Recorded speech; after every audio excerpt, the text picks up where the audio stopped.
Hello, good evening, and welcome to tonight's edition of Resistance TV.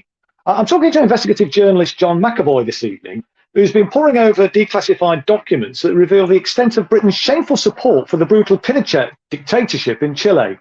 Ted Heath's Tory government quickly recognised the Pinochet regime after Chile's democratically elected socialist president was overthrown in a bloody coup in 1973. Before that, though, the British Foreign Office established a secretive propaganda unit in the early 1960s to prevent the socialist Salvador Allende winning the presidency.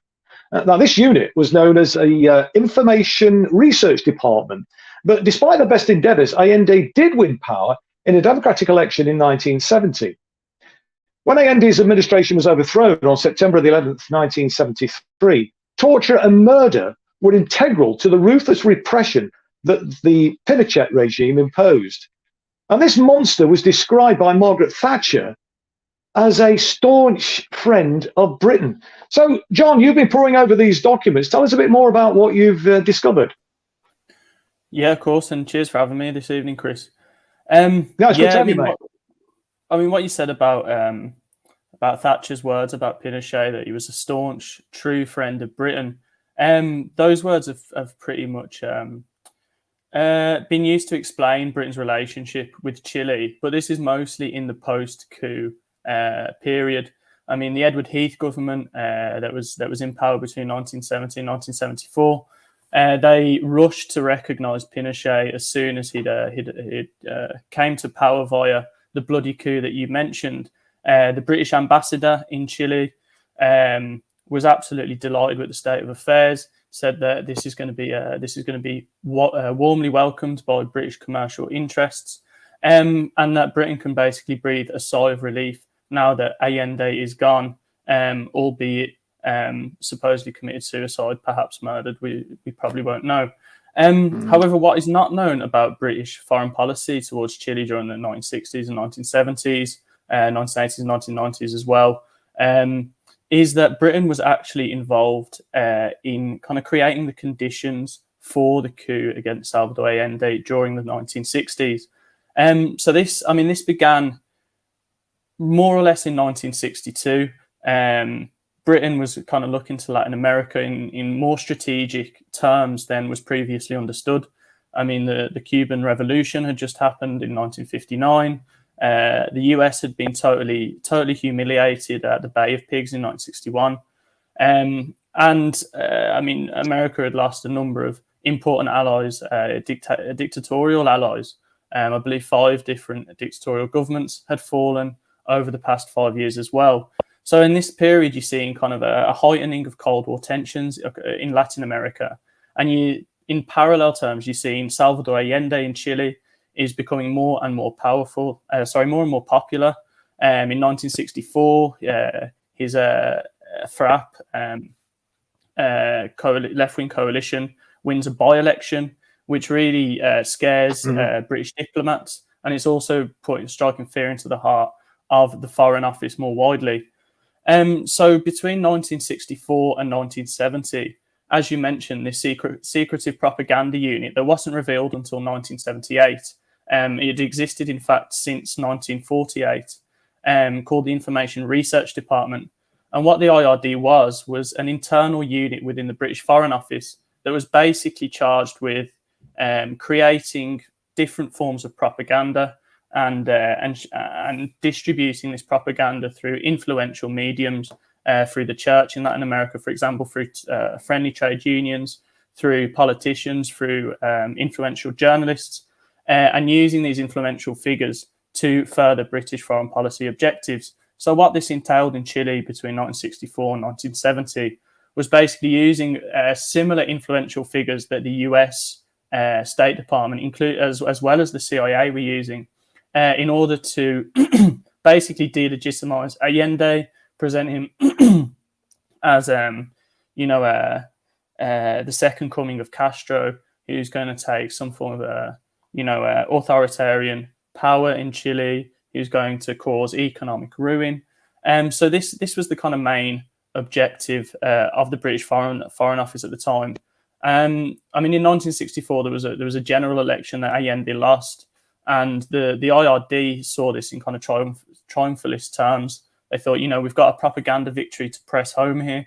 We can spend the next, the coming years basically pressing home that Chile has elected a more moderate politician in the form of Christian Democrat Eduardo Frei. And for the next 6 years, we can basically push home that reform without revolution is the means of achieving a British-favoured stability in Chile. Towards the end of the 1960s, as we now know, Allende was looking close, like he was getting closer and closer to power in Chile. And that meant that the IRD actually increased its operations quite significantly. And in this late 1960s period, especially 1968, 1969, you see the IRD openly discussing efforts to prevent Allende. And this is quite rare in Latin America as a region in this period. But you see British officials openly discussing efforts to prevent Allende from gaining power. As we now know, in 1970, Allende won the presidential election. And this, his electoral victory presented a major shock and a major threat to Britain and of course, and to the US as well. The domestic economic reforms that Allende implemented, he nationalized all of the foreign and domestically owned copper mines. Now, Chile at the time, its major export was copper. Nationalized 90% of the banks, broke up all of the major farming estates, the latifundios, and began to provide workers' control over industry as well. So we're talking about an actual structural change of the domestic economic system in Chile, and this was broadly popular. I mean, despite Allende winning by a small margin in 1970, and despite the initiation from very early on of US economic wrecking measures that tried to isolate the Chile's economy, as well as domestic sabotage in numerous different forms, Allende's economic measures and program was widely popular, and in by-elections later, his popularity continued to increase. And of course, this, even Britain's Joint Intelligence Committee recognized that, economic disparity in Chile was massive before Allende was elected, that there were real reasons for socioeconomic malaise, and that that Chile had reached some form of breaking point in terms of social and economic inequality. So even Britain is recognizing that the social program that he's trying to prevent was to some degree necessary and was to some degree inevitable given the massive inequalities in Chile. Nonetheless, once Allende is elected, Britain continues trying to undermine him and continues organizing, in fact, with the US State Department. And as you well know, as many of the listeners will well know, the US's wrecking operations in Chile are well known. They funded the major right-wing newspaper El Mercurio with something like $8 million to try and spring propaganda operations against Allende. Tried to, as we're seeing in Venezuela at the moment, tried to economically asphyxiate the country. And Britain, to some degree, collaborated with these operations of the United States, including assisting a CIA front organization called Forum World Features, which arrived in Chile and wanted to do a special propagandistic feature about Allende's inauguration process. And these got in contact, Foreign World Features got in contact with the IRD, who got in contact with the British Foreign Secretary, Douglas Home at the time.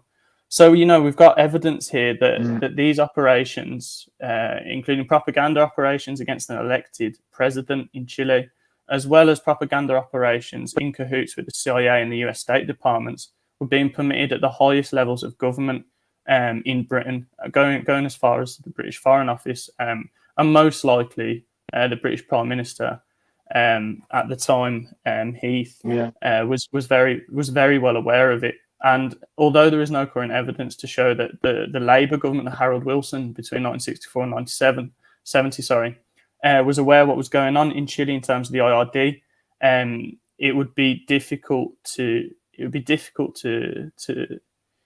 to judge that Wilson does not bear a heavy amount of responsibility for the propaganda campaign against Allende before he was elected. And I think that point is quite important, because as many people will know, once Wilson's third government came to power in 1974, and the later Callaghan government, both Labour governments, it's widely seen as it's quite a cherished period of British foreign policy, especially within the Labour movement. These governments suspended arms sales to Chile. The ambassador in Santiago was removed. The Labour governments in general seemed very lenient to pressure in order to adopt a more ethical foreign policy with regards to Chile. And of course, a lot of Chilean refugees were admitted to Britain. And of course, all of these measures have to be commended. However, it was during Wilson, the Labour government's the first Wilson government, that this propaganda operation, in order to prevent a socialist from gaining power in a major Latin American country with long-standing ties to Britain, was initiated. So I think we have to look at the Wilson government in a totally new light, and we have to remind ourselves as well that Labour foreign policy is certainly not consistent with what we know of Jeremy Corbyn's internationalism. He was, if anything, the exception and not the rule. So just to sum up, just to add one final point. During 1973 and 1974, in response to the coup, a major solidarity movement was initiated in Britain, the Chile Solidarity Committee, or the Chile Solidarity Campaign, interchangeably known. And this was probably the most prominent and the most effective solidarity movement with regards to Latin America in at least probably ever. This movement was actually effectively spied on, because the IRD did not just function globally. It also had a domestic arm that was basically in charge of gathering information on domestic solidarity or human rights organisations that were operating ways that were not useful to British foreign policy. And based on documents that I've obtained under the Freedom of Information Act, the IRD was also gathering a lot of intelligence on the Chile Solidarity Campaign, which is quite a rare instance. I mean, we know, as you well know as well, that there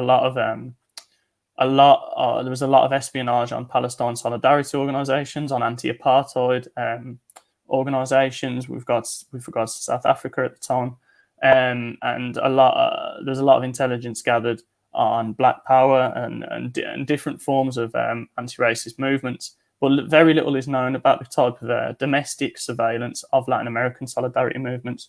So this also shines a light on how, accompanying British foreign policy in Chile, which contributed to the coup and the destabilisation of Chilean democracy, there was also attacks on democracy within Britain as well. So yeah.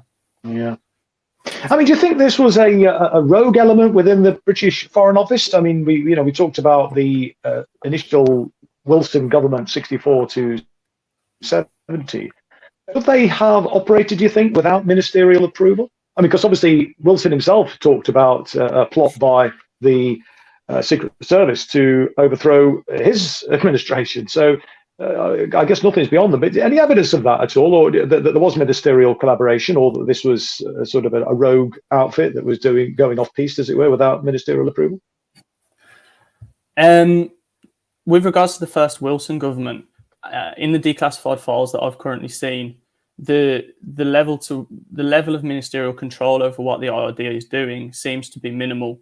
However, the IRD's operations and the IRD's raison d'etre, which was basically to contain socialist movements worldwide and to assist anti-communist movements worldwide, they were very much aware of the existence of this unit, what its purpose was, and so I don't think there can be little surprises on the part of any high level elected official such as Wilson that he wouldn't have been aware to some degree, or at least could not have assumed what was going on.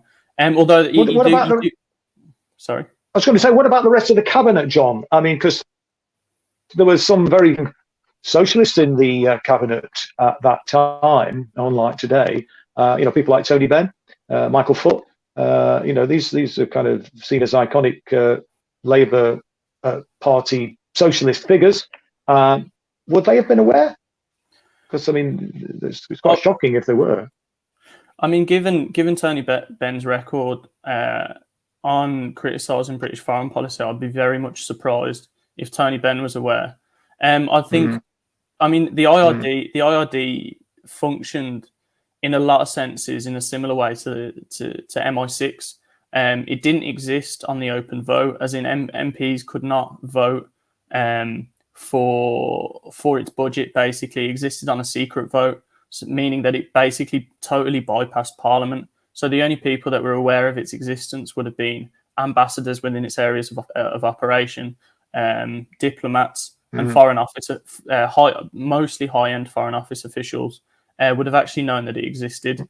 I mean, its existence was only revealed this was a massive operation, but its existence was only revealed a year after it was closed down altogether. And I think you raised a good point as well with regards to the plot against Wilson, because I mean this does show that there are tensions between elected officials and the diplomatic corps. So I mean, as you know, the diplomatic corps, ambassadors or people functioning in embassies, information officers such as people working in the IRD, they're not elected. They typically come from a certain social class background. So we're talking about the British elite that travelled through Oxbridge straight into the diplomatic service, probably had parents who functioned in diplomacy as well. So you're talking about people who come from a certain social class background, and you can see the tension between the Foreign Office and the diplomatic corps and elected officials during the late 1970s, when Wilson and Callaghan actually changed British policy towards Wilson. So when they actually tried to enforce an arms embargo, for example, they came into a lot of resistance from the diplomatic corps, who basically wanted to continue arms sales, continue relations that would be cordial for British business. So you definitely do have tension between elected officials like Wilson. And as you say, with the Wilson plot, one of the key figures in the Wilson plot was a man called Brian Crozier. Brian Crozier was quite a colourful character. He was very much involved both in the plot against Wilson, when there was a supposed coup being planned against Wilson by the likes of MI5, certain supposedly rogue elements of MI5, Lord Mountbatten as well, for example. But one of those who was actually involved in this plot, Brian Crozier, he was also very much involved in the IRD operation in Latin America. He was frequently contracted by IRD to write articles in support of the Brazilian coup, for example. He was also present in Chile, to the extent that in his own memoirs, and whether the extent to which this is accurate or not is up for debate, but in his own memoirs, he says he drafted roughly 90% of Pinochet's constitution. So he was he claims, and it seems credible, that he was in the very room where the Chilean constitution of Pinochet was drafted during the mid-1970s. With a constitution that was only overruled last year when it was put to a plebiscite in Chile. So, you can see the kind of long-standing influence and impact that certain, I don't want to say rogue, but certain that certain hidden or secret aspects of the British foreign policy apparatus can have across Latin America. I mean, I guess some people watching this evening might be thinking, well, what's the relevance to today of these revelations? But of course, we know that these sorts of activities are still going on.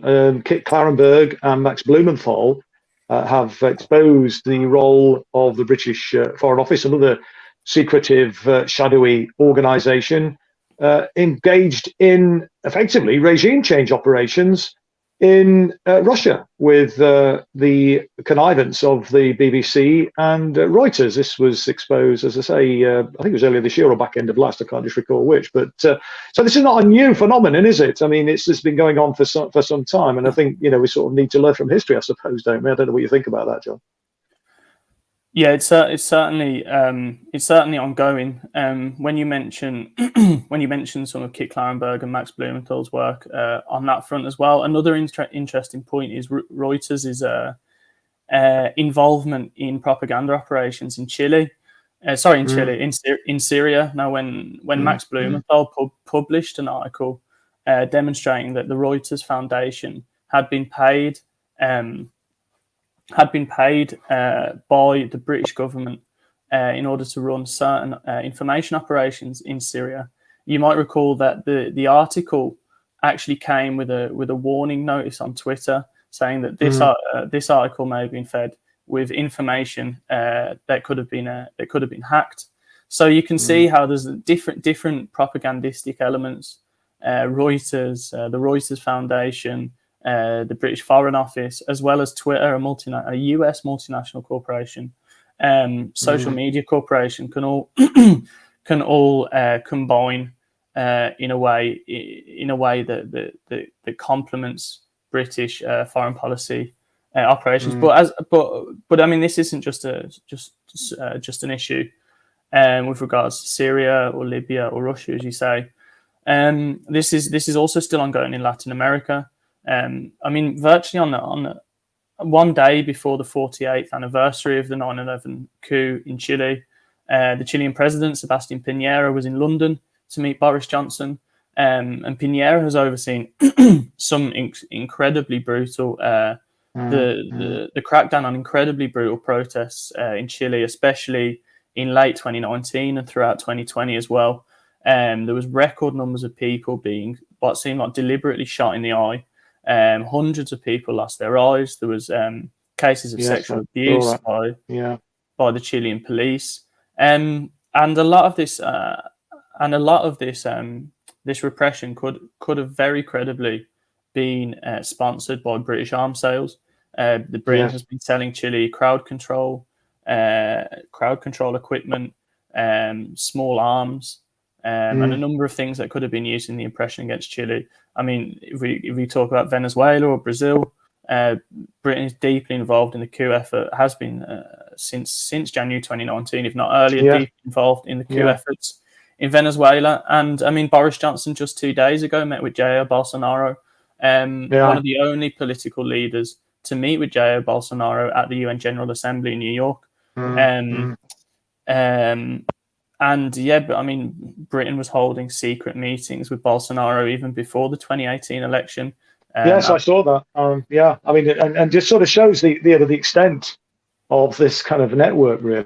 And I suppose as well, it's little surprising that there was such an operation mounted against Jeremy Corbyn, because here was a potential prime minister who was very committed to peace and disarmament. And we know that the military-industrial complex is very powerful, but arms sales are incredibly profitable, and you've just gone through some of them there. And clearly there's no way they wanted somebody like that. And when you think the moves that were being made against Harold Wilson, and by comparison, his sort of raison d'etre was fairly modest compared to what Jeremy was talking about. But I mean, what's your thoughts about the sort of moves that were made against Jeremy? And do you think there was any sort of Secret Service involvement in that? Well, I mean, it's a great question. Just to briefly go back to the Wilson coup. I mean, a question was asked to the House of Lords just 2 weeks ago, asking whether the files will be declassified about this the Secret Service plot against Wilson, and they said that these files won't be declassified for at least a century. They said naturally we review it every 25 years, but we won't. The plan is not to release any of the files for another century. So, I mean, the issue is something that occurred before I was born. It's likely that the files won't be declassified until after I'm dead. So we've got that kind of level of transparency within British. So much for freedom of information, John. Exactly. But John, I know you've got to leave at about nowish, really. I just wondered if you could maybe conclude with some comments about the terrible, brutal repression that the Pinochet regime imposed. I mean, you talked about the refugees, Chilean refugees that came to Britain. I remember that, actually. I'm old enough to remember that, and Chilean refugees coming into Derby, and it was one of the labour movement's kind of finest hours. Really, they really rose to the challenge, I think. But just say a little bit about the terrible brutality that was meted out to people in Chile. Yeah, well, I mean, the Pinochet dictatorship lasted for 17 years. It was one of the longer running dictatorships in Latin America in the Cold War period.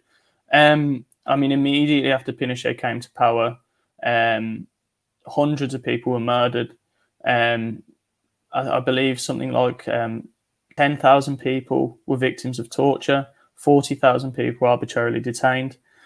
So, I mean, you have a real widespread culture of violence that erupted in Chile following the coup, and also the economic system that Pinochet instituted. Chile is known as the birth where neoliberalism was born.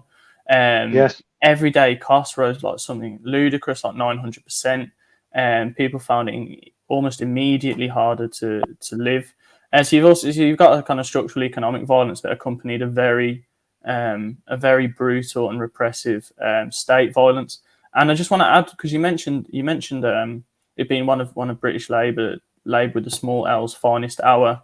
I would recommend the film Ne Passaran, which is about a number of Scottish dock workers who refused to service the Rolls-Royce engines that were passing through the docks.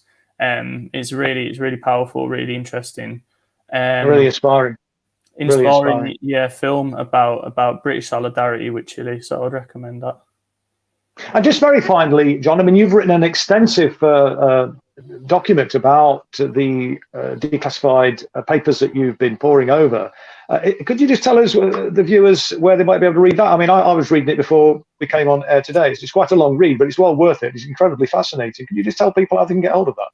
Yeah, sure. So there's a very long, about 8,000 word piece recently published in the Contemporary British History Journal. It's an academic piece, but I hope it's fairly readable. It is. I can read it, John. So it is readable. Well, if I can write it, then it should. But well, there you go, between us. Yeah. So that's open access. That's available to anybody. But there's also a shorter version which was published about a year ago in Declassified UK, with some of the information in that as well. So if you want a shorter piece, that's available too. Nice one. Great stuff. Listen, John, thanks very much indeed for taking the time. I know you've got a meeting. You said you had to be away for 25 past. Apologies to viewers who would have liked to put some questions and make some comments, I'm sure, because it's a fascinating discussion. Perhaps maybe sometime in the future, John, when you've got a bit more time, we could maybe return to it and perhaps have a wider conversation about the situation in Latin America, because you built up quite a significant expertise on that, if you'd be up for that. Cheers. Yeah, I'd be happy to. Yeah, sounds good.